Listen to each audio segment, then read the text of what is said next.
Oh merde! Salut à tous, dans mes nouvelles résolutions de 2025, il y avait apprendre à jongler, c'est pas encore ça. Dans la dernière vidéo de cette chaîne, je vous ai présenté un outil inspiré du marketing des années 50 qui va vous servir à mettre en place vos bonnes résolutions en 2025 et à les faire tenir. Parce que c'est pas parce que celles que vous avez prises en janvier ont déjà pété que vous ne pouvez pas en prendre à partir de février. Il reste 11 mois, il y a plein de boulot à faire, ça va bien se passer. Pourquoi pas en profiter? Cet outil Smart, je m'en sers moi et c'est avec lui que j'ai fixé mes résolutions de cette année. Je vais donc vous expliquer comment moi je l'ai utilisé, ça permettra d'avoir des exemples un petit peu plus concrets que dans la vidéo précédente. J'avais dit pour commencer que l'outil Smart, il est utile à partir du moment où vous avez fixé vos objectifs à long terme. Moi les miens, ils sont relativement simples sur la santé. C'est éviter d'avoir un cancer du côlon parce que j'ai plus de facteurs de risque à cause d'un antécédent. Et deuxièmement, éviter d'avoir des lombalgies chroniques parce que j'ai beaucoup de patients en consultation qui, aux alentours de 45-50 ans, ont mal au dos régulièrement et ça leur pourrit leur quotidien. J'ai pas du tout envie de ça. Ça, c'est mes deux objectifs santé long terme. J'ai des objectifs moyen terme. Sur le côté cancer colorectal, c'est être capable de garder de l'activité physique régulièrement tout au long de ma vie parce que c'est ce qui permet d'avoir une première protection. Et deuxièmement, manger correctement, c'est-à-dire assez de fibres, pas de produits ultra transformés et très peu d'alcool parce que c'est les facteurs principaux qui augmentent le risque de cancer colorectal. Il y a aussi le tabagisme, mais ce facteur-là ne me concerne pas. Deuxièmement, concernant la lombalgie, mes objectifs à moyen terme, c'est de rester souple au niveau du dos, mais aussi au niveau des membres infs et des épaules, et d'avoir un tronc, des abdos, des dorsaux qui soient forts, toniques, solides, parce que c'est deux facteurs mécaniques modifiables qui font qu'on a moins mal au dos quand on vieillit. Ça, du coup, c'est mes objectifs long terme, moyen terme. Comment est-ce que ça se traduit en objectif court terme, c'est-à-dire en résolution? Ce que je vous propose, c'est que sur l'ensemble des résolutions que j'ai prises, je vous explique comment elles se formuleraient pas en méthode SMART, comment moi je les ai reformulées en méthode SMART et pourquoi est-ce que c'est SMART et maintenable. Je vous rappelle qu'un des points essentiels de la méthode SMART, c'est qu'il faut que ce soit relevant, en français pertinent. Donc, il faut que vous ayez une idée de vos objectifs long terme, même si c'est pas immuable, parce que sinon, vous n'avez pas le sens de quand vous avancez. Et quand quelque chose que vous faites est vide de sens, vous arrêtez vite de le faire.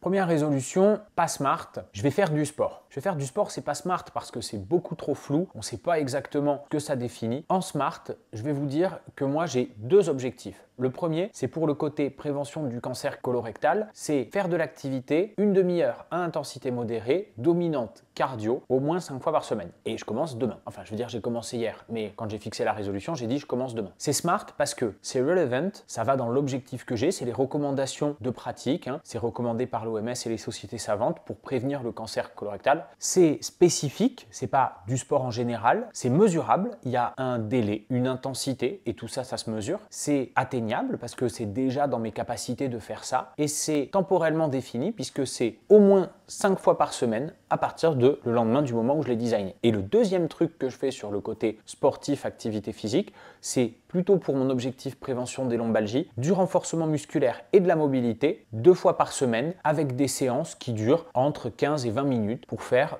du travail des gros groupes et des grosses articulations. Deuxième grand cadre, après l'activité physique, l'alimentation. En pas smart, je vais mieux manger. Mieux manger, pour mes objectifs, ça voudrait dire se rapprocher du régime idéal en prévention du cancer colorectal. Il y en a un qui est défini, c'est le régime méditerranéen, avec une petite subtilité en prévention de ce cancer-là, avoir plus de 30 grammes de fibres par jour. Pour info, les Français en moyenne, on est plutôt à 15-17. Ma résolution, c'est pas tant de mettre en place un régime méditerranéen, parce que ça, je le fais déjà. Par contre, les 30 grammes de fibres par jour, je suis pas sûr. Donc, mon objectif, c'est manger 30 grammes de fibres par jour et le moyen que j'ai choisi, c'est 400 grammes de fruits et légumes tous les jours. C'est à peu près la correspondance quand on regarde le site SICAL ou quand on regarde les recommandations des sociétés de nutrition. Est-ce que c'est mesurable? Au début, ça va être un peu chiant parce qu'il va falloir peser les fruits et légumes, mais assez rapidement, on a l'œil qui se fait. Et puis globalement, comme je prends des fruits et légumes de saison, je pèse une fois en début de saison, j'ai à peu près une idée. Et est-ce que c'est temporellement défini? Oui, ça commence le lendemain, ça dure toute l'année. Et puis, je m'autorise quand même globalement à sortir de cette résolution environ 10% du temps. Globalement, entre un jour par semaine globalement et un jour et demi. Ouais, je fais un peu plus que 10%, ça, 20%. Ok.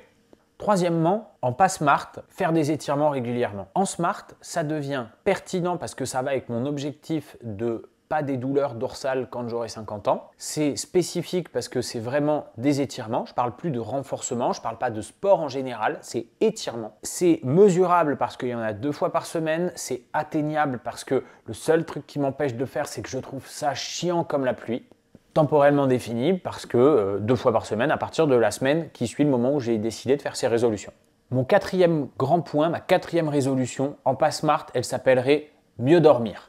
En smart, ça devient je vais dormir plus de 7 heures par nuit, je veux arrêter de consommer des excitants et notamment du café dans les 4 heures avant d'aller me coucher, je veux arrêter de faire des repas lourds comme ça arrive parfois quand je rentre un peu tard du taf et du sport et que j'ai très envie de concasser et je veux tenir ça à peu près 80% des nuits parce que forcément il va y avoir un petit peu de temps en temps de l'imprévu. C'est atteignable, oui, aujourd'hui mon agenda il me permet de faire des nuits de 7 heures. La plupart des temps, c'est juste que je me suis mal organisé quand j'y arrive pas ou alors que je me suis laissé aspirer par Insta. C'est relevant, oui, évidemment, puisque avoir un bon sommeil, c'est ce qui va me permettre d'être en forme pour être équilibré, pour faire tout le reste de ce dont on a parlé. Et 5e, boire moins d'alcool.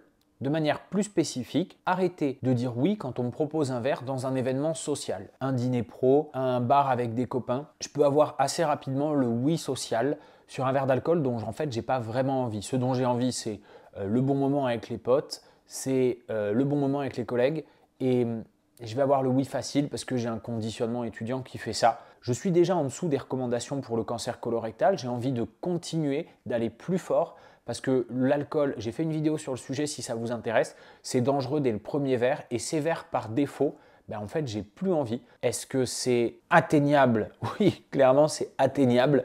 Et temporellement défini, oui, ça commence maintenant. Et maintenant que j'ai fixé tout ça, il faut le suivre. Alors, comment je fais? Avec un bête carnet. J'ai pas d'application, j'ai pas envie d'être sur mon téléphone pour une tâche supplémentaire. Il y a peut-être des trucs très bien qui existent, mais je me suis fait un carnet avec mes résolutions en ligne, les jours de l'année en colonne, semaine après semaine, je le remplis avec des petits smileys. J'ai réussi, j'ai pas réussi. Jour après jour, je vois si j'ai maintenu mes résolutions. Et je fais le point tous les mois pour voir quelle résolution j'ai tenue, quelle résolution j'ai ratée.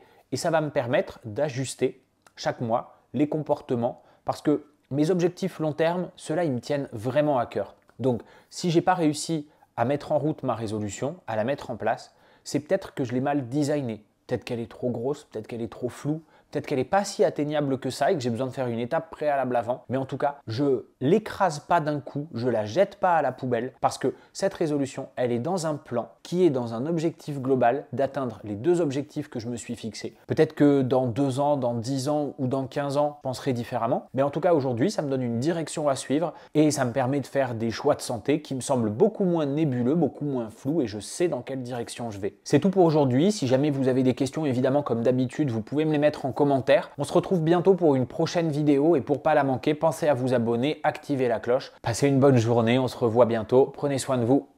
Ciao!